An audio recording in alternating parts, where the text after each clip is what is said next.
Many kids are in shock at this age. They're not so sure what to think or how to feel. Don't assume that kids know what divorce means. Let's discuss the talk for children 11 and younger.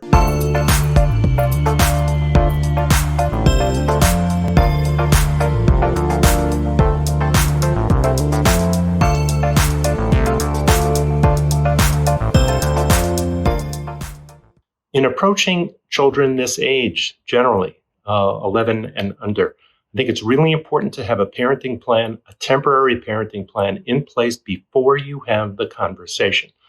You and your soon-to-be ex, the other parent, need to have an idea about what you're going to be doing with the kids, how they're going to see you, when they're going to see you, what the exchanges are going to be like, where those are going to happen. Are they going to happen after school?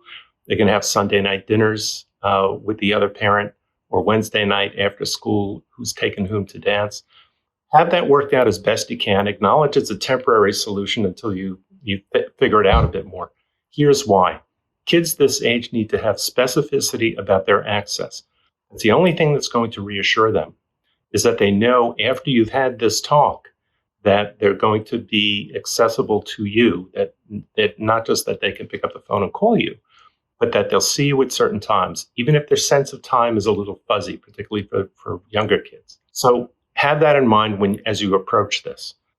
In terms of the discussion itself, you need to start out, again, with the notion about how much you love them. We have some bad news to give you, some difficult news to hear. Mommy and daddy are separating. We are getting a divorce. That means we're not going to live together anymore. Don't assume that kids know what divorce means. And don't be in a rush to talk about divorce or use the word. Some kids can hear that. Some cannot. Again, know your child. A very reactive child may just tune completely out once they hear the word divorce and get really overwhelmed with anxiety because they have a sense of doom and gloom associated with it. But be clear about what it means. You're not going to live together anymore. Once you do that, then be clear about where the other parent is going to live. If it's temporarily in another room in the house, let them know that. Tell them that.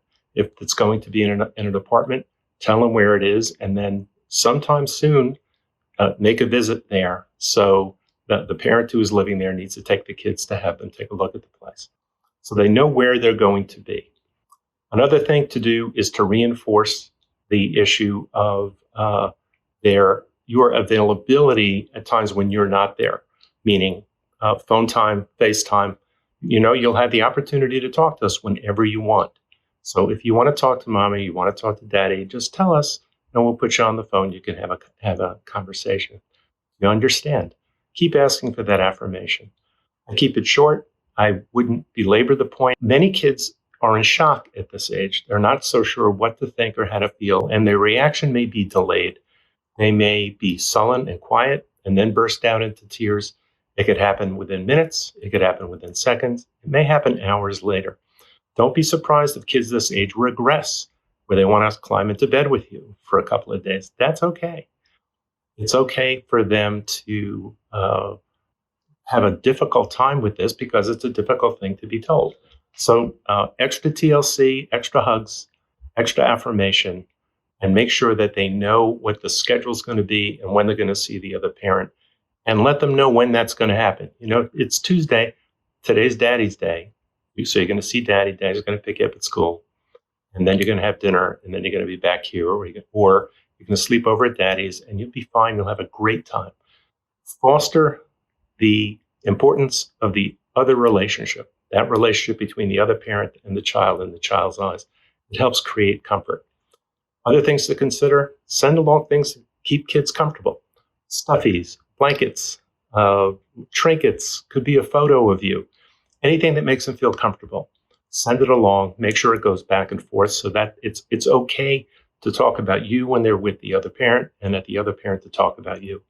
That's the kind of fostering of a relationship that's really critical at this age.